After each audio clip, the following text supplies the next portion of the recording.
ভাল কথা এতিয়া তদন্ত ভালকে আৰম্ভ হ'ব মই ভাবিছোঁ আৰু গোটেই কথাখিনি উলিয়াওক তেওঁলোকৰ মুখৰ পৰা উলিয়াওক সেইদিনাখন আচলতে কি হৈছিল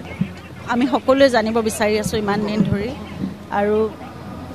জুবিন গাৰ্গৰ নিচিনা এজন ব্যক্তিৰ লগত এনেকুৱা কিয় হ'ল সেই প্ৰশ্নটোৱে আমাক সকলোকে খুলি খুলি খাই আছে গতিকে তদন্ত ইতিমধ্যে আৰম্ভ কৰিছে আৰু ন্যায় ব্যৱস্থাৰ ওপৰত আমাৰ সম্পূৰ্ণ আস্থা আছে বিশ্বাস আছে গতিকে মই ভাবোঁ সকলো তদন্ত পানী নসৰকাকৈ খুব ভালকৈ হ'ব আৰু সকলো কথা ওলাই পৰিব কিয় এনেকুৱা হ'ল আমিতো মানুহজন এতিয়া আৰু মানে কেতিয়াও ঘূৰাই নাপাওঁ অসমে যি হেৰুৱালে সেয়া আৰু কেতিয়াও মানে তাক আহি পেলাই ক্ষতিপূৰণ কেতিয়াও কৰিব নোৱাৰে কিন্তু সকলোৱে ক'ব লাগিব সেইদিনাখন কিয় তেনেকুৱা এটা ঘটনা হ'বলৈ পালে জুবিন গাৰ্গক ইমান অনাদৰ কিয় কৰা হ'ল ইমান যত্ন